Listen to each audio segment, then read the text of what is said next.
Eh bien salut tout le monde, c'est Nicolas pour la chaîne Master Goya, j'espère que vous allez bien. Et aujourd'hui on se retrouve dans Modern Combat 5. Et oui, donc j'ai pas abandonné le jeu finalement, pas comme ce que je vous avais dit sur Skype. Parce que il crachait en fait, au moment où j'ai dit ça, il faisait que cracher, j'arrivais pas à finir une partie sans qu'il crache. Et donc finalement je reprends le jeu, hein.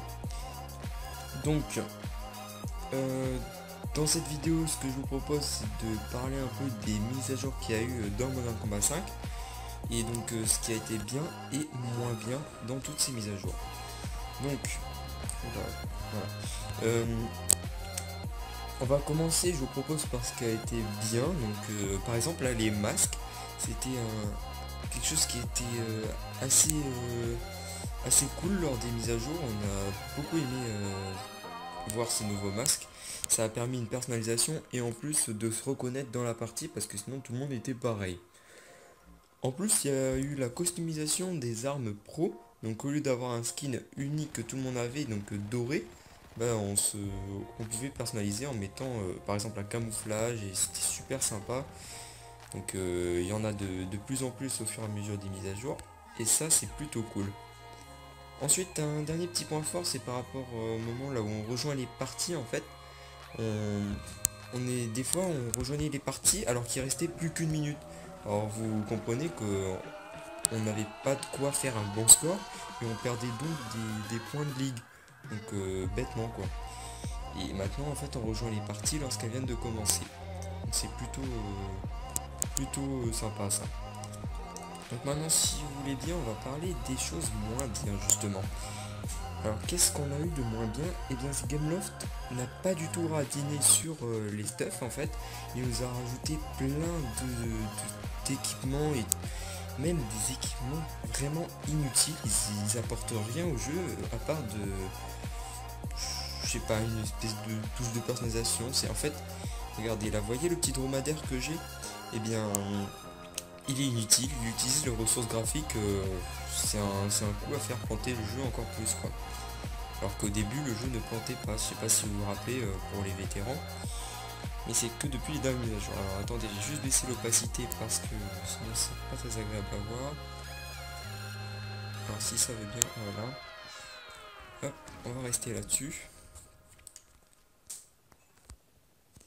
Euh,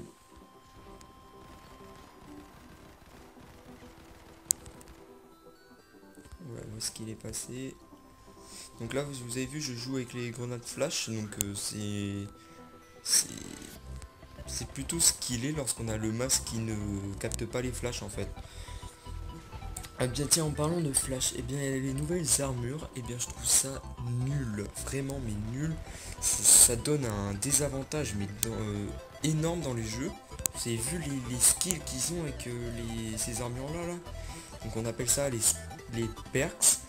Donc par exemple avec l'armure commando, vous avez genre 4 secondes de réapparition avant et donc plus de munitions dans les mêlées, donc 50% de plus. Les grenadiers ils ont genre 50% de vie en plus lorsqu'ils ont un drapeau.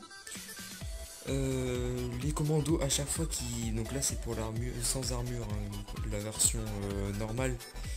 Ils lâchent une grenade flash à chaque fois qu'ils sont tués. Donc vous imaginez comment c'est lorsque vous tuez un éclaireur. Donc c'est cool, j'ai pu acheter dans le marché noir le masque anti-flash qui m'est d'ailleurs très utile.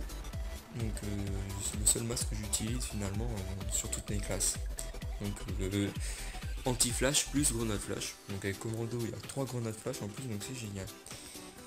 Donc voilà, c'était pour parler de ces armures. Donc franchement, s'ils pouvaient garder ces armures mais enlever les spécificités de ces dernières en fait. Je pense que ça enlève le déséquilibre et rendrait le jeu un peu plus sympa à jouer quoi. Que ce soit pas les mecs qui payent plus qui gagnent. D'ailleurs en parlant d'achat, les dernières mises à jour ont doublé le prix des figures d'honneur.